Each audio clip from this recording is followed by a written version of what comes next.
What a lovely, lovely, quiet day it is. Isn't it nice when you go outside now or drive around? It's so quiet because everyone's home during coronavirus. That is so cool. I love it.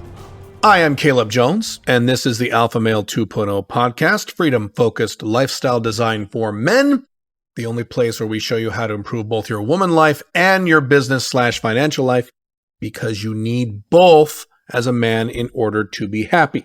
I want to tell you a little story about my grandpa, my grandfather, who passed away several years ago in his mid-90s. So when my grandfather was 17 years old in the 1940s, he was sent off to fight in World War II.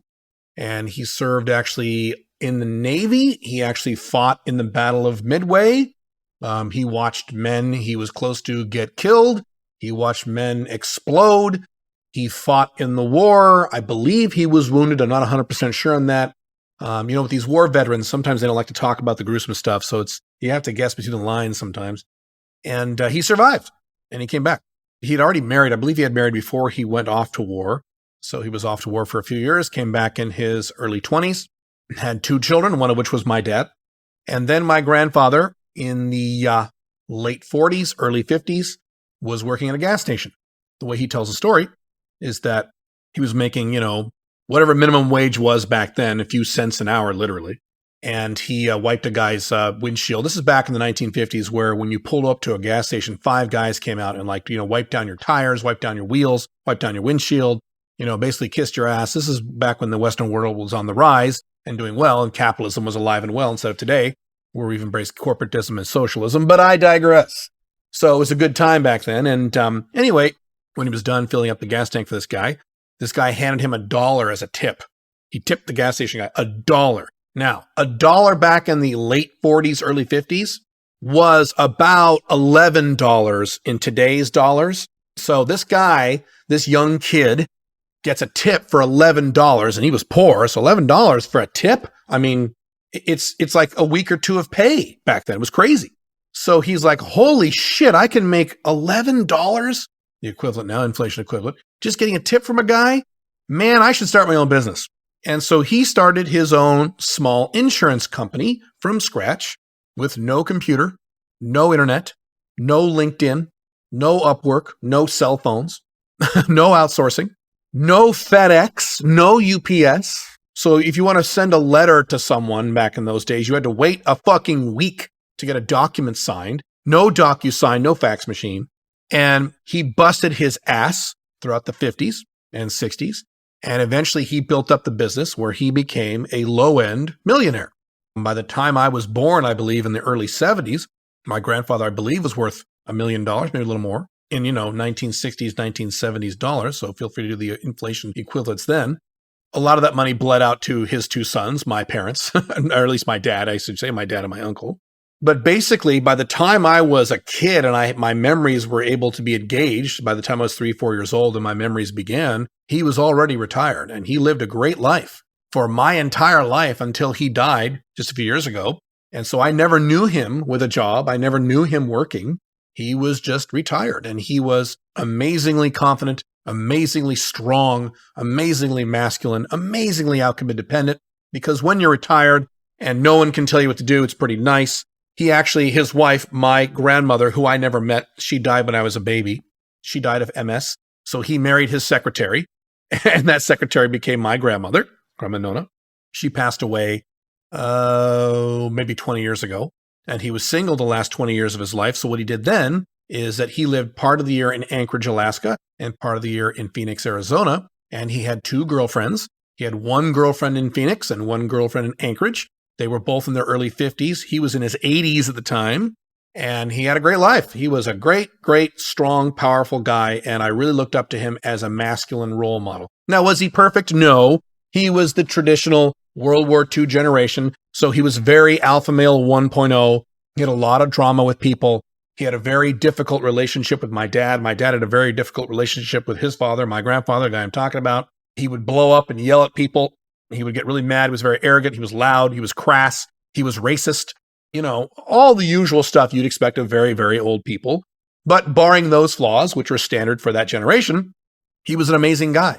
And what's interesting is that he was typical for that generation, what they call the greatest generation, the World War II generation. That was the norm for men back then because men back then were born out of times of adversity.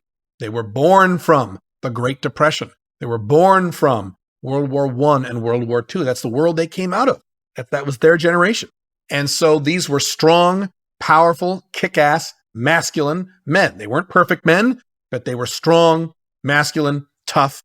And you may have read the studies about how there has been a massive decline in testosterone in the average man as compared to today from the 1920s, 1930s, 1940s, 1950s. As a matter of fact, this is even worse than I thought. I just read a report yesterday that said that since the 80s, which was when I grew up as a teenager, that was my era, the 80s. Since the 80s, the average levels of testosterone for men since the 80s has gone down 19%.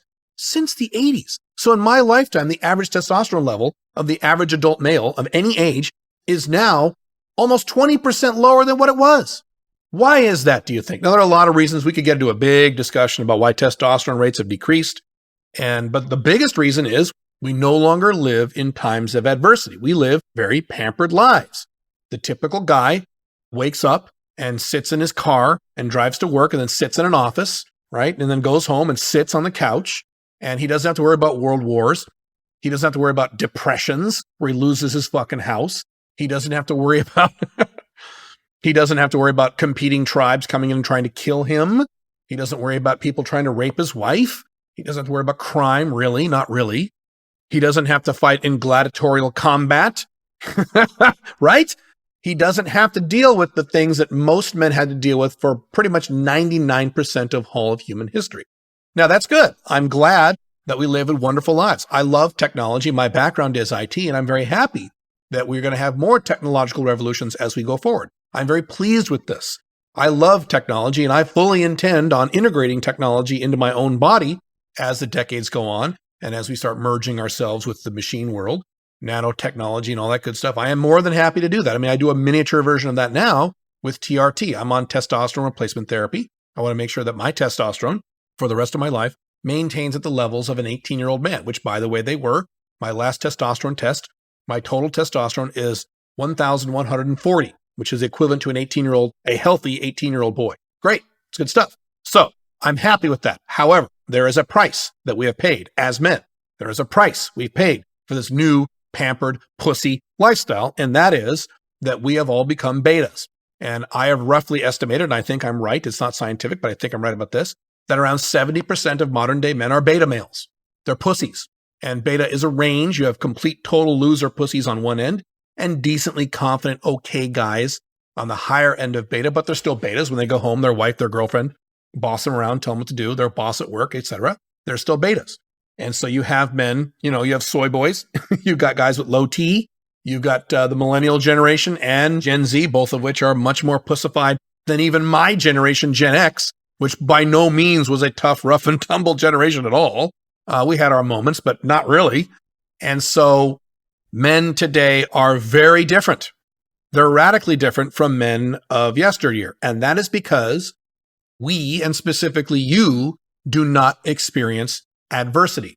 One of the most interesting things about this coronavirus crisis that I have observed is how most men, or at least a strong plurality of men on the internet, are reacting to this. And I've already mentioned this on my blogs.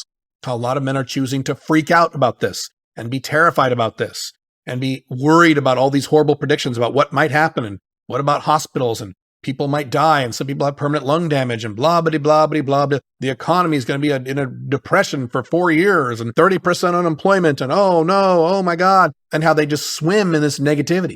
Other men have chosen to instead focus on the fear, focus instead on boredom. And a lot of guys are just saying, well, I guess I'm just going to be They don't say this, but you can kind of tell from their words, they've more or less made the decision to just be bored for the next several weeks or months while they sit at home and watch TV and do nothing. I have not experienced the emotion of boredom in perhaps 35 years. I don't even know what that would feel like. The last time I was bored, I was a little kid. I was probably 12, maybe not even that, probably 11.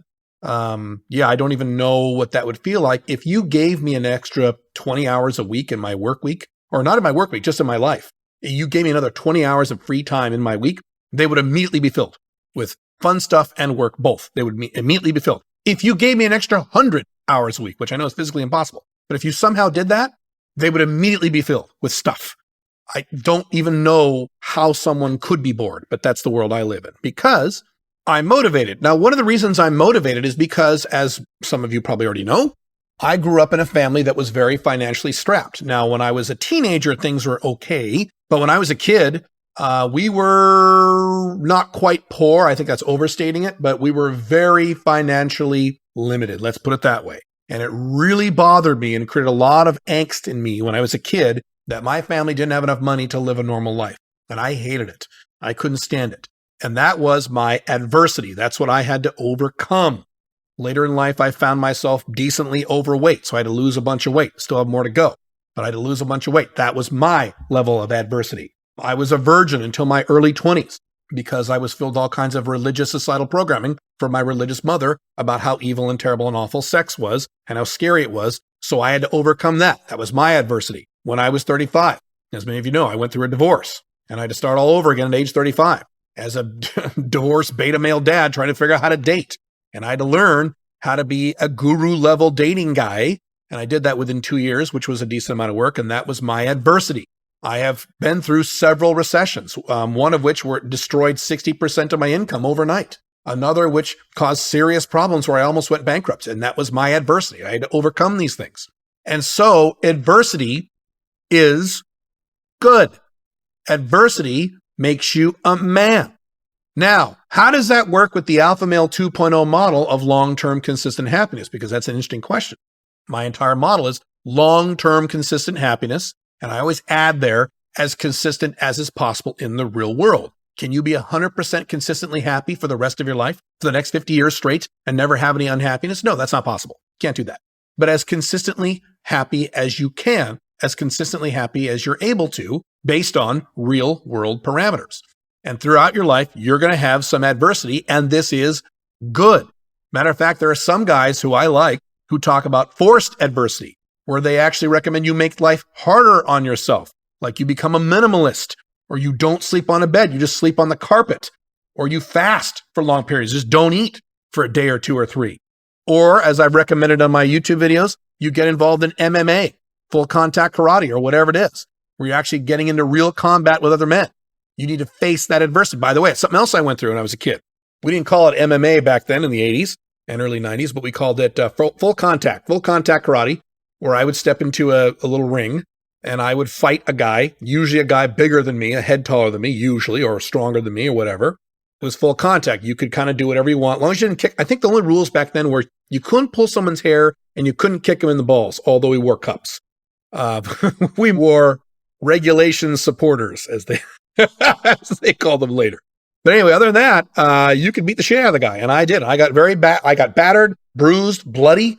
Several times I walked off the mat and I would leave red footprints on the mat from the blood that was leaking out of my body. And this is when I was a kid. This is when I was, 11, 12, 13, 14 years old, and that was my adversity. I went through that and that made me a better man. And I worry if you have lived a life where you've had very little real adversity, I worry that you'll be a less effective guy in terms of building your Alpha 2.0 life. Now, let me define adversity. Because some guys say, well, yeah, I've had problems in my life and, my dad left. Well, that's bad. But that's not what I call adversity. Or, my mom is a bitch. She yells at me. Or, I haven't had sex in a year. That's adversity. That's not what I'm talking about when I say adversity. I mean a serious, serious problem. You have no income for several months and you got to recover from that, right? During this coronavirus, a lot of guys are running into that problem. You're physically threatened or physically harmed. Your dad beat you up or something like that. Or you've been in a scenario where you had to get into a fight and you had to fight for your life, something like that. You had to go to war, something like that. I remember a long time ago, one of my mentors from afar, Sylvester Stallone, was talking about in an interview. He said, the biggest problem with men is we don't have lions anymore. And the interviewer was like, what? Yeah, we don't have lions. We used to throw you to lions. We used to, get on the gladiatorial combat, hand you a sword. You didn't really get a lot of armor and we threw lions at you. And, he says, I think we should bring back some of the lions. I think we should bring back some of the spears, the swords, because that's what men are missing. They no longer live lives where they have to face real adversity, not video game adversity, not bullying on the internet, I'm not talking about it. I'm talking about real adversity, the way that men of old, men in history had to face. Now, again, I am glad that you never have to face something like the bubonic plague. At least, hopefully, we don't have to face something like that. I am glad that you don't have to fight in the gladiatorial arenas. I'm glad you don't have to do that. I'm happy. I am not one of these guys who thinks that we should rewind the clock and go back to the 1950s or go back to the 1800s or, one of these Bronze Age guys. Bronze Age living. I think that's pretty cool, but I don't think you need to go that far. I'm happy for the advancements we have today, but I think you need to go through adversity, and I think you need to view adversity as something that can make you a better man instead of something that should paralyze you or make you afraid or make you retreat. I think that's really important. So this coronavirus really will separate the men from the boys, at least as much as is possible in the modern era. I think that's a good thing. Matter of fact, it's helped me realize those members of my audience who were really beta males all along, and those members of my audience who have the desire, at least the desire, to become Alpha 2.0 or who are already Alpha 2.0 or even Alpha Male 1.0. They're my brothers too, Alpha Male 1.0. I would far rather you be an Alpha Male 1.0 than a beta. I mean, it's no contest. And I've been able to identify through this crisis, both in my audience and through people I know personally, what category men really are in. Because a lot of guys apparently have talked the talk, but really haven't walked the walk. They've acted like alpha males or want to be alpha males, but then when this coronavirus hits, they lose their fucking minds and they freak out about all these scary numbers and scary statistics and scary news stories and scary predictions. And they focus on that, which is the opposite of what you should do as an alpha male 2.0. As an alpha male 2.0, you not only need to take action to get through this crisis, but to thrive and to prosper and to benefit from and to invest your time during all this downtime in this crisis. So what you do during this crisis will speak to the man you really are. You can look at adversity and make it terrify you and paralyze you or make you bored in some cases. Or you can say, this sucks and it's a good thing. It's a good thing I'm having these problems because going through this adversity will make me a better man. This will help me improve so that the next time I go through adversity, and this is important, the damage will be less. The reason that I have gone through, at least so far as this recording, I have done very well in this recession/crisis in terms of sexually and financially. I haven't had a single major problem at all, at least not yet. And the primary reason for that is all the groundwork I have laid in the last several years because of the last time this happened back in 2008. I suffered in 2008. I said, well, fuck this. I am not going through this shit again. I'm going to make sure that the next time we have a crisis/recession, I'm going to be good to go. And I spent all the years from 2008 to 2020 building an alpha male 2.0 infrastructure, both sexually and in my finances and in my business life, both, so that now when we are here once again, guess what? I am good to go. Matter of fact, I've had a good time, more or less, during this crisis. Whereas if I was the typical guy, typical beta male, typical low T guy, typical guy who hadn't experienced any real adversity yet, I would be freaking the fuck out right now. I'd be one of those betas on the internet screaming, go, oh my God, 30% unemployment. Oh my God, what do I do? And I have no money. Oh fuck, I can't get laid because there's lockdowns. And oh shit. So the way you want to view this is your alpha male 2.0 life is long-term consistently happy because of the groundwork you're laying now and the groundwork you've laid in the past, both sexually with women and financially in your business and in your investments and all in your financial life. So you have a graph, let's say, of long-term happiness. And every once in a while, maybe once every 10 years or less, you have real adversity. You have adversity that comes along and it caused maybe a dip in your happiness. But every subsequent event of adversity, the dip gets smaller. So with every recession you go through, it affects you less. With every time a woman dumps you and you don't have sex anymore, that event affects you less. So, 20 years ago, if a woman dumped me, because it happened, when I was a traditional monogamous beta male, when a woman dumped me, it was like catastrophic. I felt terrible.